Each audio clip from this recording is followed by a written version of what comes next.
E como eu não tinha grandes oportunidades, eu comecei a criar as minhas oportunidades. Como assim criar? Eu comecei a me colocar para dar palestra de graça, né? E um lugar que me chamou, que eu sou muito grato, foi o curso de formação de soldados da Polícia Militar de São José dos Campos. Por indicação do meu pai, eles começaram a me chamar para palestrar de graça. Nunca ganhei um centavo com E palestra. você ia falar o que lá? Aí eu pegava temas, por exemplo, eu sugeria temas do penal que seria aplicável ao dia a dia da polícia. Porque era um curso de formação. Era pessoas que tinham acabado de passar num concurso Tá. e estavam no módulo básico ainda. Eles estavam no módulo teórico. Então eles não estavam indo pra rua. Então eu queria trazer alguns pontos de vista jurídicos. Isso, exatamente. Né? Falava de legítima defesa, falava de várias coisas, abuso de autoridade, outros aspectos de defesa do policial, defesa das vítimas. Então eu trazia muitos assuntos. Cara, e foi um período mágico pra mim. Era presencial? Lotava o auditório, lá aluno é obrigatório assistir. Quórum garantido. É quórum garantido, aluno não pode falar, não pode encher o saco. Então ali é um público muito focado. Cara, dar aula pra policial foi uma das coisas mais legais que fiz na minha vida, porque é uma galera muito bem-humorada, muito gente boa. E assim, eles têm uma escala às vezes desumana. E até quando eles estão muito cansados, meu irmão ali pode atestar o que eu tô falando, existe um procedimento quando o aluno tá muito cansado, não pode dormir em sala de aula. Eles levantam e ficam em pé lá no fundo. Então, vira e mexe, o aluno pescando, ele levantava e lá pro pé. Ou você põe uma granada na mão do cara. 06, permita-me. Tira assim, se você dormir, você vai me explodir, você vai... Faz que nem o Tropa de Elite, né? A pena não tinha uma granada, hein? Infelizmente eu não tinha Aí granada. você falou conceito de estratégia, né? Mas esse período foi mágico pra mim. Por quê? Porque eu errava muito. Então eu tava muito nervoso. Eu falava extremamente rápido, assim, mas muito rápido. Então sempre alguém falava, dá um toque nele depois que eu não tô conseguindo acompanhar e tal. Aí me falava, opa, peraí, é verdade. Aí eu vinha, tal, recuava, melhorava. Então esse feedback do presencial me ajudou muito a ir lapidando a minha oratória. Porque eu falava muito rápido, às vezes trocava as palavras. Ficava nervoso? O meu nervoso me fazia acelerar. Ficava nervoso, tá. ficava muito nervoso. Cara, a ansiedade era absurda. Toda vez que falava que era o dia de dar palestra, cara, começava a dar tremedeira, desandar o intestino. Então dava um frio gigantesco mesmo, assim, pra ir. Mas é aquela coisa de encarar o medo. E eu trabalhava muito com PNL, Programação Neurolinguística. Então, quando eu começava a falar, pelo menos depois de um tempo, a ansiedade baixava. Então, eu me programava pra relaxar no momento que eu começasse a falar. Senão eu ia travar lá na frente. Mas a minha vontade era muito maior do que o nervosismo. Então, eu sempre encarava. Então, pra mim, essa escola, essas palestras, cara, foi fundamental. E eu conquistei muitos amigos lá. Inclusive, chegou no final de uma turma lá que eles até me presentearam. Eles gostavam tanto lá que tava sempre indo lá no mesmo curso. Eu dei umas 5, 6 palestras. Porque no final eles fizeram uma vaquinha, os alunos mesmos fizeram uma vaquinha e me deram um presente. Foi legal, porque eles conheciam meu pai, né? Aí eles deram, quando chegou lá na hora, toda aquela solenidade, tá aqui, vamos presentear. E me deram uma camisa do Corinthians. E você é palmeirense, aí né? eu fiquei muito sem graça de falar. Falei, Os caras acharam que você era corintiano? É, porque meu pai é corintiano. E meu pai falava que os filhos dele... Meu irmão é corintiano, o outro irmão é corintiano. Só eu, palmeirense. Aí eu olhei aquela camisa. A camisa até bonita, era uma camisa não era de jogo, né? Uma camisa bonita. E aí eu olhei e falei, eu não vou desfazer, né? Eu vou ficar quieta, super sem graça. Aí a capitã que tava lá, que era a coordenadora do curso, ela falou, peraí, mas quem falou que ele é corintiano? Vocês sabem disso? E ela era palmeirense. Eu digo, você é corintiano? Aí eu falei, não. Aí, que time você torce? Palmeiras. Aí já começou a dar risada. Aí eles trocaram, depois me deram uma... Até hoje essa camisa, ela é bem...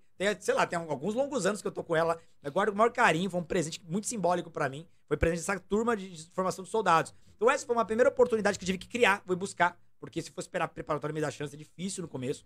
Outra chance que fui buscar é a ETEC e faculdades. Então eu não queria dar aula em faculdade nem ETEC, eu não queria. Mas eu fiz vários concursos, eu fiz 7, eu passei no 7. Eu me preparei pra caramba, era a minha vida ali. Show de Então bola. eram concursos que tinha prova objetiva, escrita e a prova oral era diferente. A prova oral era o seguinte, era uma aula... Então eles pegavam 3 temas que você tinha que estudar, preparar os 3 temas. E na hora era sorteado um. Aí tinha que dar uma aula e depois começava a sabatina dos temas da aula e de outros temas do edital. Então era uma prova oral com aula. Era meio puxado. Mas como era meu jogo, eu queria dar aula, então me preparei muito. E 2, inclusive, eu passei em primeiro lugar. Mas demoraram pra chamar. E quando chamaram, eu fiquei por 6 meses, porque não era a minha praia. Eu queria só ganhar experiência mesmo. Porque pagava mal mesmo, né? Muito mal. O ambiente mal. não era o que eu queria. Eu queria um ambiente... Cara, pra dar aula pra cursinho preparatório, eu daria aula de graça se me chamassem. Não era nem a grana. Era o ambiente. Eu não queria estar ali. Eu queria pessoas que queriam aprender e eu queria ensinar. Eu queria essa sinergia, como eu via lá na LFG. Então, foi desse formato que eu busquei. E aí veio uma terceira frente que eu construí, que esse foi o ponto de virada na minha vida, que foi o seguinte. Nessa fase, já não era mais LFG que era o top. A LFG tinha meio que sumido. O Luiz Flávio tinha vendido a empresa lá pra Croton e tal. E o campeão, o melhor do país naquela época era o CERS. Vocês devem lembrar do CERS, do Renato Saraiva. Sim. E era muito louco aquele curso do CERS. Até hoje tem. Até hoje. Tem, mas na época eles estavam com as grandes estrelas. O Rogério foi pra lá, sim. o Renato Brasileiro foi pra lá. Então tinha uns caras top demais. Né? E eu falei, eu quero trabalhar nesse curso, é meu sonho. Já não tinha mais telepresencial, era online. E aí eles abriram um processo seletivo, que eu acho que nunca mais abriram na história. Abriram? Eles abriram um processo seletivo, assim, a nível. E eles estavam bombando nas redes sociais, e era um processo pra contratar professor.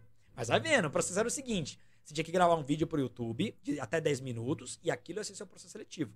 E aí depois, os vídeos iam ser selecionados e ia pra uma final com 4 professores. E aí esses 4 professores seriam jogados pelo público. Quanto mais votos, aí ia ter um primeiro lugar. E eram quantas vagas? Era uma por matéria. Ah, Era uma por matéria. Tinha uma de penal lá que eu queria que fosse minha. E aí eu vou. Mas eu não era iludido, não, tá? Eu sabia onde eu tava. Eu era um professor que ninguém conhecia. Tá com os caras top, pô, né? só gigante, que às vezes nem eram conhecidos, mas gigantes no sentido da didática. É. E aí eu fiz meu vídeo, me lembro até hoje. Princípio da insignificância. É o primeiro vídeo do meu canal do YouTube. É o primeiro, tá lá. 2015. Cara, eu gravei esse vídeo e aí hoje assistindo é muito engraçado. Cara de criança, meio travado. Ali você entender o que era o Diego já em processo de construção. Uhum. É muito travado, meio mecânico, meio robotizado, falava meio baixo assim e tal. E foi muito engraçado porque eu fiz aquele vídeo e, claro, eu não ganhei, eu fiquei longe. Os 4 primeiros, eu lembro quem ganhou, foi o Eduardo Fontes. Ele é delegado da PF, hoje ele é autor da Juspod, ele explodiu depois que ele foi pro Sérgio. Ele tá uma projeção muito bacana hoje, muito merecida. E eu lembro que eu assisti a todos e tal. Só que beleza, deixei quieto, não passei, fui valer a experiência e deixou. Um ano depois, eu continuando tentando, e já comecei a dar aula no meu primeiro preparatório, que era um preparatório improvisado, pra quem queria ser sargento da PM. E tava bem engateando mesmo. Aí até que eu voltei naquele meu canal do YouTube, só tinha um vídeo. Quando eu olhei, depois de um ano, ele tinha 1000 visualizações e vários comentários agradecendo. Aí quando eu olhei aquilo, e na época eu nem sabia o que era o YouTube direito, não tinha muitas aulas no YouTube, o YouTube era só mato para professor. Quando eu olhei aquilo, eu falei, caramba, tem um potencial aqui, porque ninguém me conhece. Se fosse um professor de renome, ia dar visualização só pesquisando o nome do cara. Mas ninguém me conhece, a galera foi no tema, princípio da insignificância, me encontrou, gostou, porque tinha muito like, quase nenhum dislike, acho que nenhum, na verdade. E aí muito comentário agradecendo. Eu falei, cara, tem um potencial aqui. Porque aqui eu não preciso de ninguém me contratando. Se eu for pro YouTube, é eu e eu, acabou. Eu sou meu chefe. Então eu vou começar a entrar nisso aqui. Só que eu não sabia editar, não sabia fazer nada, não sabia fazer capa, nada. O que eu tinha? Um celular zoado da Samsung. Eu tinha uma panela e um pau de selfie, era o que eu usava.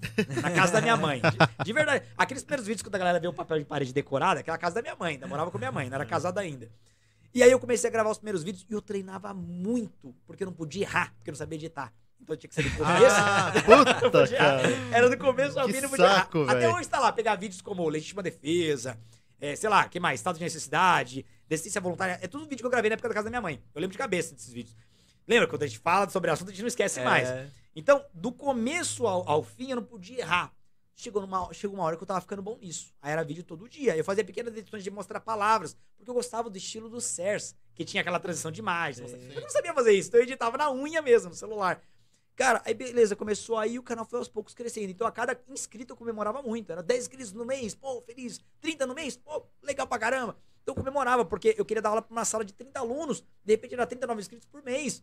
Então pra mim isso era mágico. E aí começou a virar. E a minha expectativa não era ganhar dinheiro com o YouTube. Na época eu nem sabia que dava, acho que nem dava na época, no começo não dava. Mas a minha expectativa é, eu estou construindo um portfólio. Porque a hora que aparecer um próximo, um processo seletivo, eu não vou entregar só o meu currículo. Quem é o Diego? Pô, é um cara que não tem experiência nenhuma, acabou de sair da faculdade, tinha terminado já uma primeira pós, eu fiz 3 no final que não serviram pra nada do ponto de vista da docência. Só como conhecimento, beleza, mas eu fiz 3 pra construir o currículo, eu exagerei no meu currículo, tinha muito artigo científico e tal. Aí o que aconteceu? Quando eu fiz tudo isso no canal do YouTube, era pra servir como portfólio. Então eu mostrava o currículo e colocava o link lá. Falou, ó, se você quer um teste, tá aqui a minha aula. Então eu sou esse cara, olha aí e tal. Então essa era a minha expectativa, eu não sabia o que o YouTube ia virar lá na frente. E beleza, continuei.